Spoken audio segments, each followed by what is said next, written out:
News coming out in the last day from the expedition cruise ship Hondius is that 3 passengers have passed away from a hantavirus outbreak, with possible 5 other cases suspected on board and 1 extra person in intensive care. So, the ship in question is the Hondius, a small expedition cruise ship coming in at just 6,300 tonne, built in 2019 for ocean-wide expeditions. She just carries 170 passengers and 71 crew members. She is currently anchored off the Cape Verde Islands, waiting to get permission to disembark the passengers and crew who are suspected to have the virus and get them the help they need. So, what exactly is hantavirus? Firstly, it's got nothing to do with norovirus outbreaks, which are quite often and sometimes heard of with cruise ships. Hantavirus is completely different, and it's normally spread through the droppings and urine from rodents like rats. It can either initially start off with just a fever until eventually causing severe problems to your lungs, resulting in respiratory issues, or causes problems to your kidneys, both being very deadly outcomes. Which leads to the question of how can it get on board a cruise ship? As rats aren't particularly something you think of when it comes to a luxury cruise.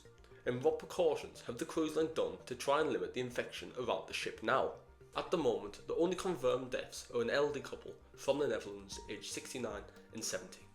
The gentleman apparently was suffering from a fever, a headache and abdominal pains, then sadly passed away following the ship's arrival in Helena. As for his partner, she did get evacuated from the ship, but later also sadly died away in a hospital in Johannesburg.